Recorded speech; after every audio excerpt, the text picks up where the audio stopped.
In this episode, we speak with Rodrigo Liang, the co-founder and CEO of SambaNova Systems.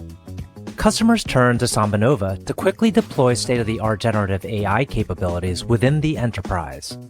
Its purpose-built enterprise-scale AI platform is the technology backbone for the next generation of AI computing.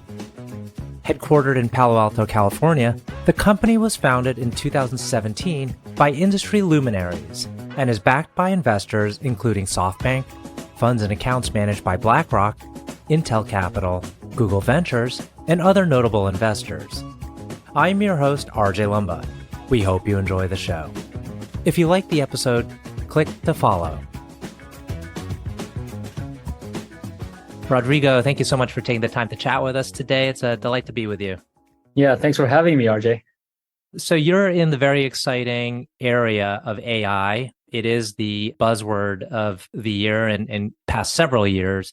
You know, it's really impressive, I think, what SambaNova Systems does. I was just watched one of your demo videos, and it seems like it's more powerful, more accurate than ChatGPT. I'm generalizing, of course, but tell us about kind of the value proposition, which will give us a sense of the power behind SambaNova Systems.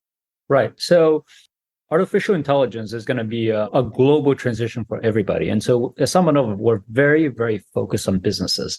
And so if you think about the business requirements, the enterprise requirements for AI, the data security, the data privacy, the data accuracy, the model accuracy requirements for business significantly higher than the consumer side. And so SambaNova, we're very focused on creating the technologies that allow companies to be able to use their most private data, right, their most secure data, and then train them into their own models that produce the highest results. And that's what you're seeing in our demo, that the results come from actually training them on private data and being able to then do the things that the businesses want to do without having to carry all the tax that comes from a consumer grade model where it learns Miley Cyrus and Shakespeare as much as it learns about your business.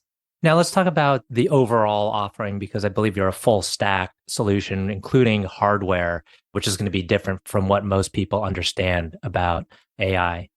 Right. You know, and so SambaNova, we decided very early in the company to deliver full stack. And what does that mean? We actually get down to the chips, where today many people are using NVIDIA chips. But what we found is that for us to be able to deploy this anywhere, and I mean anywhere in the world, on-prem and clouds, on-prem, for us to deliver anywhere, we actually had to reduce the footprint of hardware required in order to actually run these very large trillion parameter models, right? That most companies weren't in a position to be able to install large supercomputers everywhere, right? And so we created our own chip with our own systems that then are optimized on these trillion parameter models so that companies can have their own GPT models, right? You need high quality models, which are now into the trillion parameters. You see kind of ChatGPT has done a great service to everybody on showing, at least for a few use cases, what AI could really do.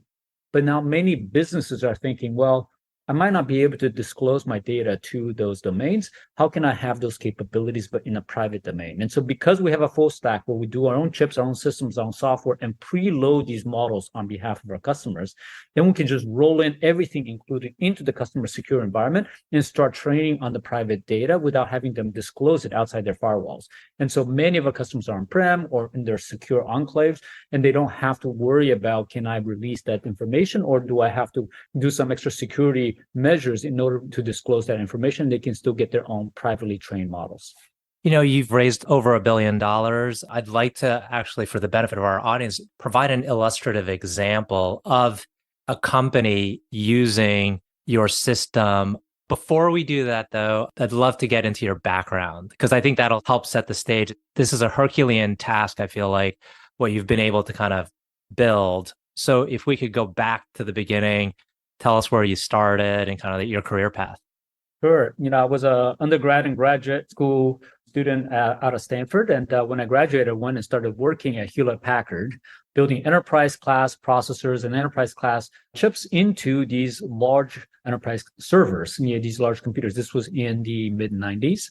And over the course of that period, installed a lot of mission critical systems into the largest companies in the world. So a lot of kind of what I've learned over the last 25, 30 years of just creating technology for enterprises is just how complex business needs are when it comes to managing their data, managing their computing, managing mission critical applications. Once you deploy in production, it can't go down. It has to be able to be audited. It has to be all the things that businesses have to worry about. And so build an entire career around building technology for those use cases, and moved around and did a couple of startups, ended up running Sun Microsystems Spark processor unit for the development of that for 15 years through the acquisition of Sun by Oracle, where I just learned a lot about what enterprise software looks like and how do you create high quality, highly secure, highly private software that allows enterprises to build entire businesses around. Right. And so when we started in 2017 with my co-founders who are professors at Stanford, we really just leaned into that multi-decade expertise around creating technology, hardware and software together to power a client base that we just were very, very familiar with, which are these large enterprises where data and privacy was just of utmost importance. Mm-hmm. So is there maybe a certain sector and then a client in that sector which would best demonstrate the power of the system? We're super excited. We just announced recently this large partnership with a tremendous company called Analog Devices. Some of your audience may know it's a Fortune 500 company that's been around for over 50 years, and their devices are in places that we use every day, and we don't even realize it, right? These are chips that go into almost everything that we do and powers the world. Now, it's a business that's been around for a long, long time. They got thousands and thousands of customers. They have thousands and thousands of products and thousands of contracts and thousands of SKUs. And so what we're doing there is we're creating an entire private LLM, a private language model that powers their entire corporation. It understands everything they've done, understands kind of all the different contract they've written, all their customer needs, all the different details of their every product they offer, so that you now have that at your fingertips. So think about kind of what ChatGPT does for the public domain knowledge. Suddenly, businesses can have their own and everything that they knew. I always tell CEOs and CIOs of large companies, imagine if you knew what you knew. Right? Mm-hmm. Just imagine if you knew what you knew, especially multinational companies that have all this data sitting in all these different countries in multiple languages. Imagine if I can integrate a single knowledge base for you. Mm-hmm. A single model that understands all of this stuff, and all of that information is at your fingertips.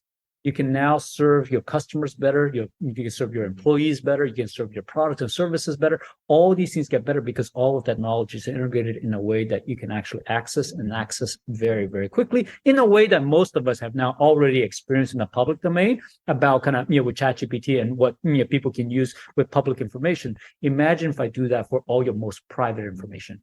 Mm-hmm. And this is a pervasive need that you're fulfilling. That this is almost every organization out there. There's data all over the place, may or may not be organized, but to be able to access it immediately, how quickly can an organization get up to speed when they adopt your platform? That's exactly the beauty of it. And you said the word pervasive, which is right now, I'll get back to you in a second.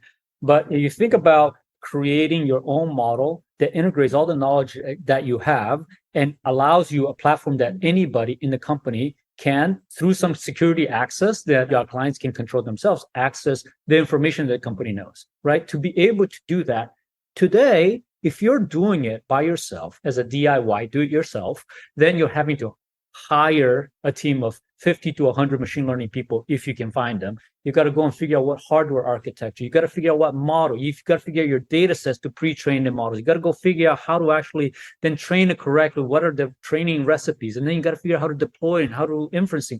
All of the things that takes you to do that might take you 18 months. The fastest, sometimes some people tell me it's 24 months, 30, or more. Well, when we show up, we give you 90+% of that pre-done. From plugging it in to actually chatting it is 45 minutes. Mm-hmm.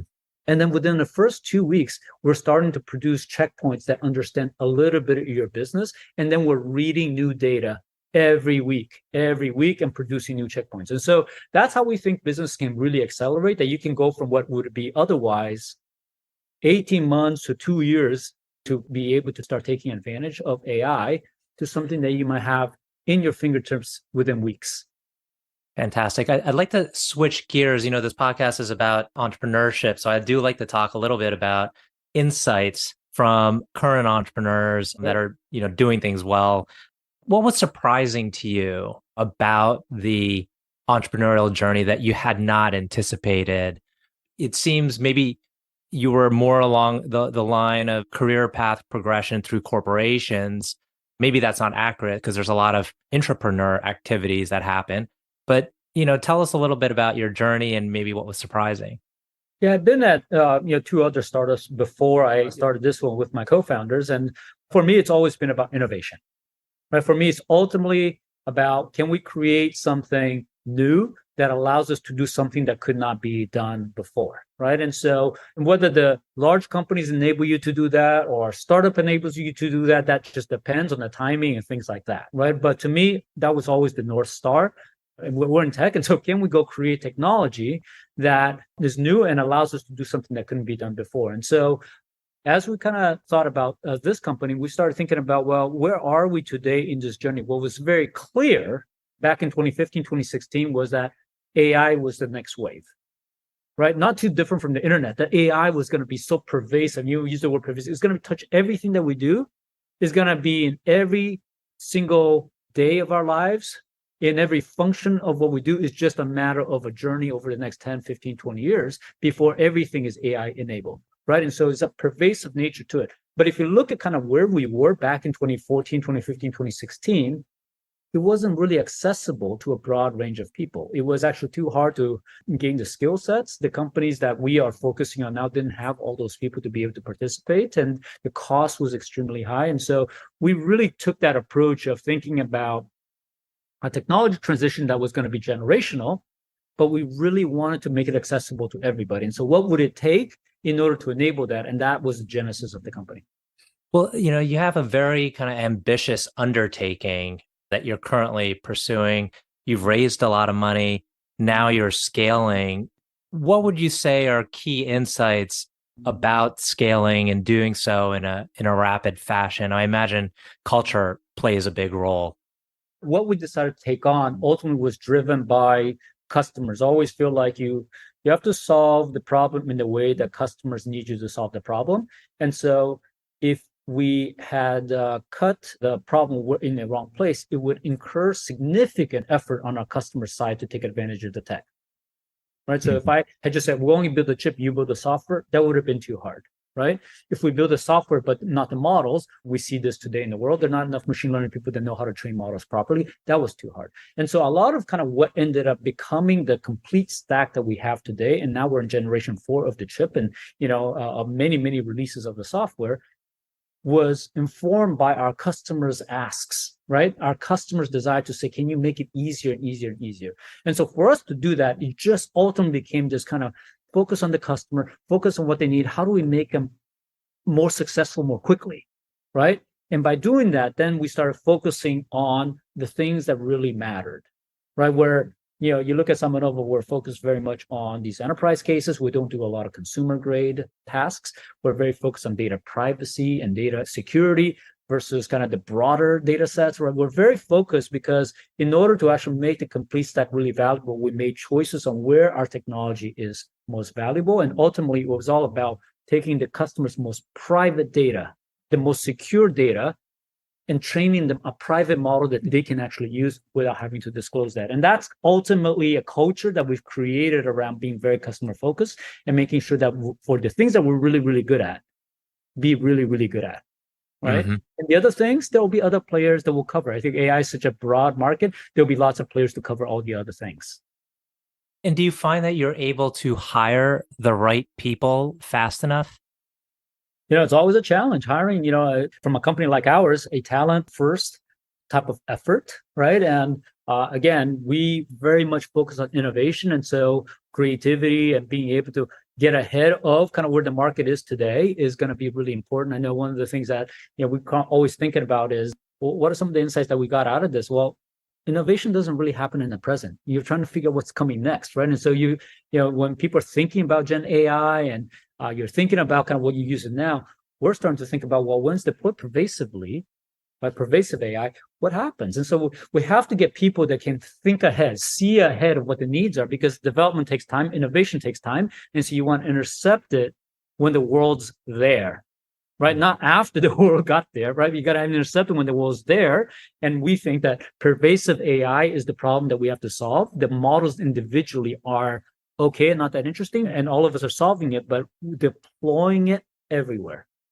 Deploying it with security and privacy everywhere is something hard. And we have to find people that understand that problem, understand it, and have the creativity to figure out how to address that, given this entire platform around AI that we can use in order to solve that. A key component, and this is going to be an obvious statement, but a key component to your company being successful is the capital, having the right amount of capital there, the right partners. You've got an incredible set of investors, brand names, SoftBank, BlackRock, Intel, Google. How much of the makeup of that investor base, how much of that has influenced the success of the company and the path that it's on? Oh, super important. You have to get people who view the world through the same lens, right? That it's a journey. AI is going to be a journey. It's going to be a complete transformation to our industry, but we have to stay in it for the long haul, right? And so you have to stay in, you have to continue to invest, you have to produce product after product after product, learn with the customers, engage with them, and then continue to improve. And so having these long-term investors in has been just tremendous, because not only, of course, they can support the company financially, but they also have this vision of how do we help the industry transform? Because, these trillion-dollar industries, they don't change overnight. Right. And so you have to go on the journey with the clients as they learn about AI and as they transform their entire business to be all AI enabled. We're going to close with a couple questions, but before we do that, I'd like to get the best advice or insight you received about building a company. Well, I would say focus on customer needs. It's hard to create a product and then try to invent a need, right? Think about what customer needs are and address that, right? If you have a need and you can solve that with a solution, you have a chance. You have a product without a need, that's significantly harder. Okay. Last set of questions. One, can you tell us about a person who has had a profound influence on you? I was thinking about that. So many people over my career have been so influential, but the more I thought about it, one of the things that kind of resonated when I was thinking about this the other day was my children. I have two children. They're one graduated from college already, one is in college. And I think about how I think about this company now versus when I started my career.